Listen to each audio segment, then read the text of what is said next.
ቡልቡላ ሲባል እስካሁን ድረስ ገጠር ለሚመስላችሁ ሰዎች አንዴ ላሳያችሁማ እዩት።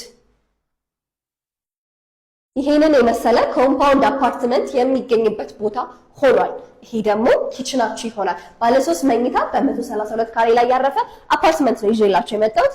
እዚህ ጋር ላውንደሪ ስፔስ ለብቻው ይሆናል። ይሄንን የመሰለ ደግሞ ሰፋ ያለ ሳሎን ይኖረናል ማለት ነው። ይሄን ቤት በ6 ወር ጊዜ ውስጥ ነው የምናስረክባችሁ። እዚህ ጋር ማስተር ቤድሩማችሁ እንደዚህ ሰፋ ተደርጎ ተሰርቷል። በወለል አንድ አባወራ ብቻ ነው የሚኖረው። ለዛ ምንም የሚያጨናንቅ ነገር አይኖረውም። ይሄ ደግሞ ባዝሩማችሁ ከባልከኒው ጋር ይገኛል ማለት ነው። በአጠቃላይ በአንዱ አፓርትመንት ላይ 3 ሰዎች ብቻ ናቸው የሚኖሩት። ለዛ የሚያክል የሆነ እንትን የሚላችሁ ነገር አይኖርም ማለት ነው። ይሄ ደግሞ የልጆቻችሁ መኝታ ፈርስት ቤድሩም፣ እዛ ጋር ሌላኛው ቤድሩማችሁ ይገኛል። ይሄ ጽድት ያለው ደግሞ ኮመን ባዝሩማችሁ ይሆናል ማለት ነው። በ30% ቅድመ ክፍያ በ4 ሚሊዮን 500 ሺህ ብር ብቻ፣ ሙሉ ክፍያ በ6 ሚሊዮን 700 ሺህ ብር ብቻ። መቼም የማይገኝ እድል። ከታች ባለው ቁጥር ይደውሉልን።